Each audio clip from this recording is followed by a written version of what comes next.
There are epiphanies in life, moments when the way we think changes. Uh, and it's not always a negative instance. Sometimes our our mind evolves. Sometimes it evolves naturally, and sometimes it doesn't take a negative influence on our lives in order to have a realization that is pivotal in our instruction in life, in our self instruction, our experiential instruction. But regardless of how these epiphanies come, regardless of how they manifest, we have to evolve in our ideology as human beings. If we don't, then we slip back into basically a stasis, torpor that we experienced far more when we were something like cavemen.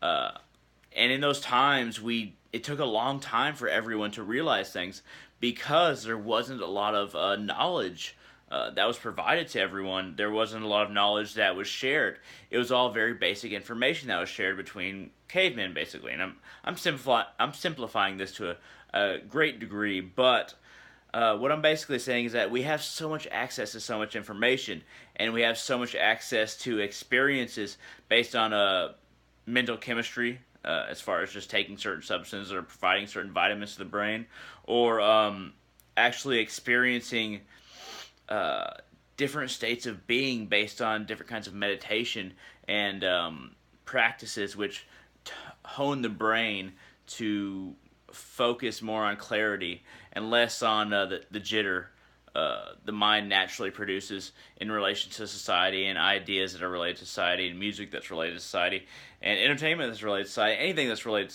to society tends to speed up the brain in the wrong way. But there are practices, spiritual practices like meditation, like chanting, like nature walks, but focusing on a single point in front of one to produce a state of mind that is above the chatter, that is above what we usually experience because we're focusing on something that is higher up than what we experience. Something that is a virtue that may not be visible, but a virtue that is persistence, that is perseverance, that is a destiny, a goal for what we want to achieve in our lives.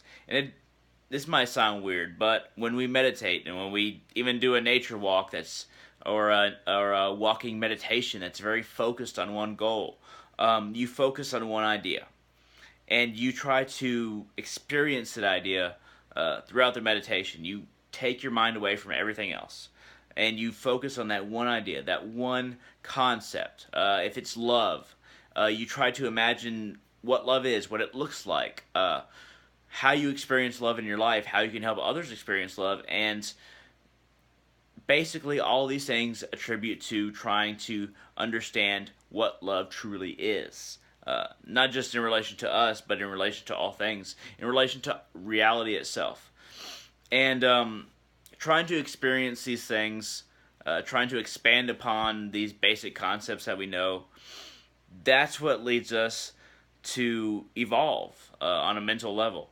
And mental evolution is all about ideology in the way I'm talking about it now. Because if I explain this to you, it's not like your genes or your brain is literally going to grow or your genes are going to further in their development. No, that's not what I'm talking about. I'm talking about an evolution of behavior, of mindset, of what we consider as true. And if we work towards that, then it doesn't really matter what religion we're part of or what we were raised as or what we've chosen as the absolute truth or close to the absolute truth. That means that ourselves, the organ from which we sit, on which consciousness sits, is working towards a higher form of consciousness. It's working to a higher form of understanding, and that's what we have to continually do if we're human beings. Thank you very much for watching. I'm going to go ahead and end it here. But if you like this video, please hit that thumbs up down there. And I'll be producing more videos soon, so feel free to subscribe. But thank you very much for watching, and y'all have a great day.